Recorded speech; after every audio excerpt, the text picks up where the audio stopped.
Hello and welcome to this week's edition of Fact or Fiction, the show which presents you, the American public, with a burning mystery and then asks you the question, is it fact or fiction? This week we have sort of a deja vu mystery to disclose to you all. Now some of you may know that in 1969 it was rumored that one of the Beatles, Paul McCartney, was dead. There were several clues leading to this assumption in many of the songs and on album covers such as Sgt. Pepper and Abbey Road. But it was of course revealed that it was just a rumor and a complete hoax, and Paul McCartney was then and is now very much alive, as you can see. So today we present you with a very similar mystery, so similar that it is almost ghostly. This incident has occurred in Atlantic City, New Jersey, in Atlantic City High School. The Fact or Fiction reporters have compiled for me a complete profile of the incident, and I will read to you the introduction of it right now.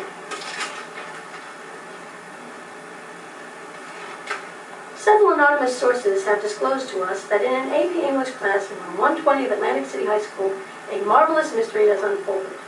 It seems that the teacher, one Patricia Goldstein, found that one of her students, a young Paul Stoller, was undesirable. It was something in the way he moved that made her see him as some fool on a hill. It seemed that AP English became a warped and maniacal plot to eradicate Paul through impossible to complete papers and projects. One October evening, out of stress and frustration from the course, Paul committed suicide and was sent down that long and winding road to the afterlife. Here a great problem presented itself. If it became known that Paul was dead, world economic markets would collapse and we would surely slip into World War III. So a replacement had to be found. Specialists in the field of genetics, headed by Dr. Stephen E. Zayward, cosmetically altered a mystery man so that he would be a perfect facsimile of Paul. He even had some of Paul's character and acted up in class as Paul did. Back in school again, Paul played the fool again. Teacher got annoyed. She wished to avoid an unpleasant scene. She told Paul to stay when the class had gone away, so he waited behind. Writing 50 times, I must not be so, oh, oh, oh. Unfortunately, he also couldn't take the heat and was forced to drop the course. Now the secret leaked, and a certain few in the area decided that somehow the world must know. So AP English became a series of clues, first indicating Mrs. G's hope for destroying Paul, and then signifying his death. So here on Fact or Fiction, we will present to you all these clues, as well as interviews with some of those involved, and some other evidence that will leave you with the question, is it fact or fiction? Hello, America. Let's have our first guest today on Fact or Fiction, a member of that AP English class. His name is Ian Schreibman. Ian, come have a seat. Hello. Hello, Ian. Now tell me. Yeah. Is it true what I hear, that you believe there is no God, and if there is a God, God is you? That is true, my daughter. All right, I'll buy that. Now, could it be said that you have certain prophetic qualities, Most certainly. that you know the real truth even though it appears to be something else? Yes, absolutely.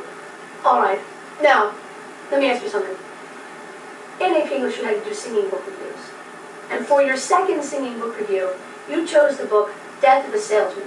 That's true. Now, could this have any relation, supposedly, perhaps a member of the class had died, a salesman in the class had died, a salesman of his comedic wit, perhaps, had died. Could this have any relation? Well, I'm not at liberty to reveal that information at this time. Come on now, you can tell me. Is there any relation there? I'm sorry, I really can't. All right, fine. All right, now, you don't know this, but in the class, someone had a tape recorder and was recording everyone singing book reviews. Now, we'd like you to listen to the end of yours. Roll that tape, Larry. Willie Hyman, super salesman, you are the best man. I'm very tall. Stop, Larry. Now, Ian, Yes. tell America, what did you say at the end? I said cranberry sauce. Cranberry sauce? Cranberry sauce. Yes, if you were to have read that the salesman, you would know that was Willie Hyman's favorite meal with turkey, so I thought it was appropriate for the book review. Come on now, Ian, you did not say cranberry sauce. What did you say? Cranberry sauce. Ian, you want to help us unravel the mystery, do you not? Now, come on. Tell us. Tell the world. I really said I buried Paul. What did you say? I buried Paul. A little louder, please. I buried Paul. You heard it, America. He said, I buried Paul. It was time for me to meet his maker. What stronger evidence could you want? Let's go on with the next interview. Hello, our next interview is with Paul. We have our next interview, and this time it's with Paul Stoller. What's going on here? I don't. Okay. Now, mister, what is your name? Paul Stoller. I mean really. What's your name really? Well, my name's really Paul Stoller. Swear to God. No, you can trust me. No, really. What's I your know I can name? trust you. The one on your birth I know I can trust you. What's it? Paul. Alright, fine, skip that. Alright, fine. If you are Paul Stoller by some freak of nature, some whacked out chance, then how do you explain your sudden disappearances and reappearances throughout the year? That's a good question. And I feel it's time to answer that one. I'm addicted to crack. That's about it. Okay. Alright, that's a lovely revelation for all of us. Alright, so I guess you didn't commit suicide in October. No. That wasn't you. That wasn't me. Body was never found. Uh-huh. The story was I ate myself. I don't have the details on that, but Well, whatever it was, the body was never found. There was no motive for me killing myself. uh-huh. I even testified against killing in a trial when I killed myself, and they found me not guilty. So So then you're obviously not an imposter who is genetically and surgically altered. absolutely not. No, I'm not. No. Well, the I swear, situation no. is just so weird. I mean, It is strange. The first of its kind. how do you explain the great mystery? Well, I don't really know. You would not have a light, would you? No, this is a non-smoking auditorium. Well, so what? Oh, you're not Paul Stoller. You can't be. Paul Stoller would never smoke, and I know that he would never smoke through his nose. Yeah, like you know. I've had just about enough of these insinuations. All right, that's it. I almost dropped a Lucky Charm. I got so Oh. bored. Get that out of I'm here. out of Get out of my studio. I'm out of here. Ladies and gentlemen, that is not Paul Stoller. That could not be. Paul Stoller would never act so rudely and crudely, and he would never do what that imposter just did. Let's go on with the rest of the show. Now we have a clip from an interview taken a few weeks ago of that great singing duo, the Swanee Sisters. Let's take a look at that right now. Swannies! We're rolling. Oh, Here we are with the famous Swanee Sisters after one of their smashing shows. Now, Swannies, why almost immediately after your one-night stand at AC High did you two suddenly disappear from the public eye? well, you know, we felt that we needed a little vacation, so I called up United Airlines and we made some reservations for you. Excuse me. Tell them the truth. Well, that is the truth. No. Okay, I'll tell them the truth. We separated for a short period of time because we were mourning the loss of a close and dear friend, Paul Stoller. But Paul Stoller is alive. Paul is dead. This may be a shock, or may cause havoc and mayhem to your microcosm of your AP classroom. But Paul is dead, and the man posing to be Mr. Paul Stoller is nearly a fool. That's right, it's pretty much out in the open now, and I'll tell you the whole story. But first, how about a song, eh? Here's where it gets very spooky. Here we see Paul. He is walking across the street with 3 other people. Now, take a look at everyone's legs. This person has his left leg forward, as does this girl and this girl. But when we look at Paul, he has his right leg forward.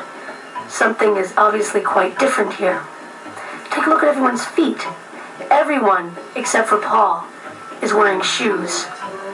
And many of you may know that the Indians buried their dead without shoes, so that the soul could escape through the feet.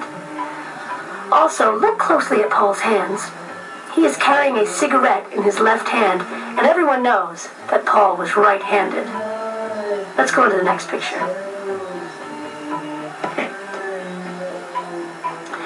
Here's Paul and 3 other people again. They all seem to be having a lovely conversation, but look, a hand is upraised above Paul's head. This is a sign of benediction. it means this person is dead. Next picture, please.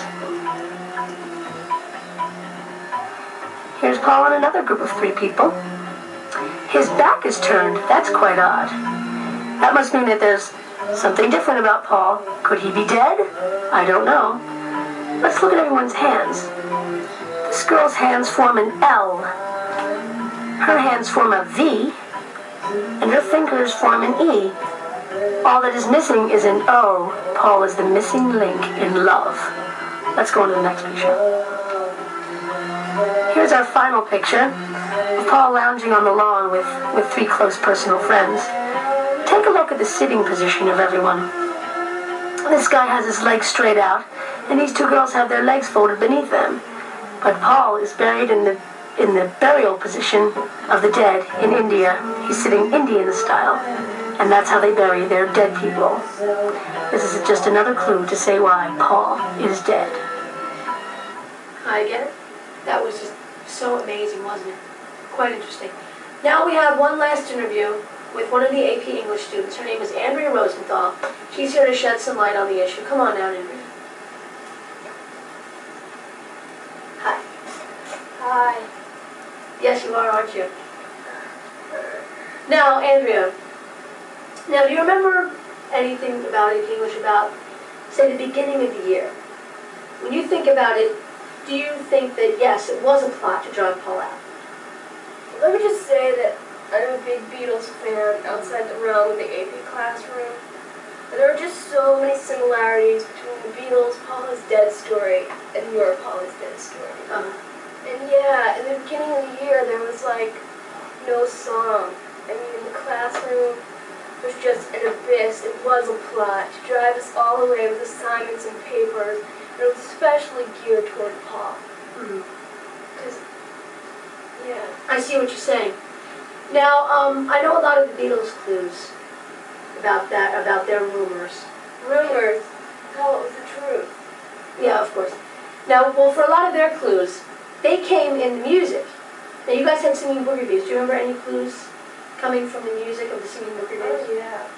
Tell us about it. I mean, you didn't even have to play anything backwards. I mean, it was right there. I mean, like, Paul himself picked up P.S. Your Cat is Dead by James Kirkwood. And, like, in Haiti, the cat is a symbol of death. I mean, the cats are all, like, skinny and hungry, and they just walk around the streets ready to keel over and die from, like, heartworm and stuff. That's horrible, but that's fascinating. I never knew that. Yeah, well, it's true. Yeah. And, I mean, Eric Friedman, he put the same book, P.S. Your Cat is Dead. And I think Fish knew what he was doing, too. And in fact, his whole being, Fish, is a symbol of death in Japan, where the fishermen loathe coming face to face with death because it would mean fish. It would mean falling off the boat and drowning. Seeing fish. That's fascinating. Eric, don't ever go to Japan. Yeah. Now, what song did he sing to? What tune? Rocky Raccoon, the Yeah. Beatles tune. And in Venezuela, well, this is really far out, I mean, really distant. But the raccoon is a symbol of death there, because all the raccoons are rabid, and they just kind of wait in trees. It's true, they've got these diseases. That's, well, listen, that's the worst part. They wait in the trees To pounce pounce on their victims. transmit rabies. Yes, and infect them with these diseases. And, I mean, that totally means death. Raccoon equals death. Because in Venezuela, it is harder to get rabies shots than it is to get marijuana. Really? Yeah. That's quite I fascinating. mean, you got marijuana coming up in the sidewalk cracks. When you want a rabies shot, you got to give up your house and home. You know? That's terrible. Can you remember anything else from these Singing Book Reviews? Let's see. Yeah. Oh, Greg Pedison. Billy Joel medley. Only the Good Die Young. That was a song I particularly remembered. And I think he totally geared that toward Paul. Paul was good, Paul was young, Paul is dead. I see, it all fits. It all clicks, man. And I think I heard that Billy Joel is Paul's favorite singer, isn't that right?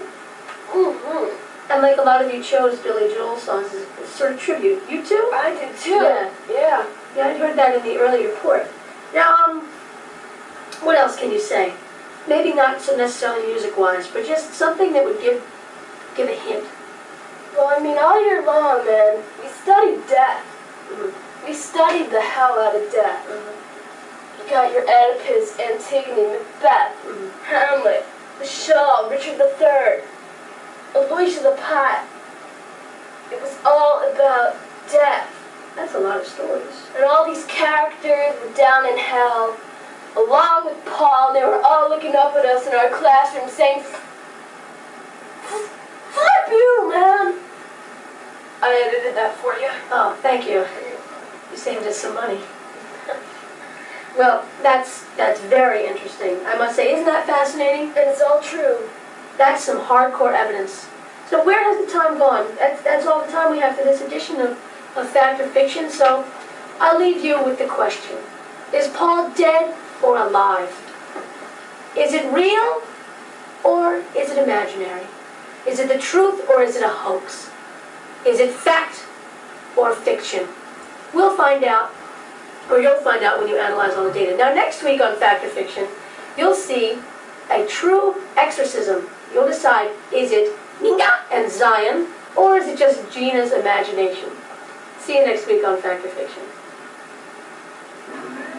That was fascinating.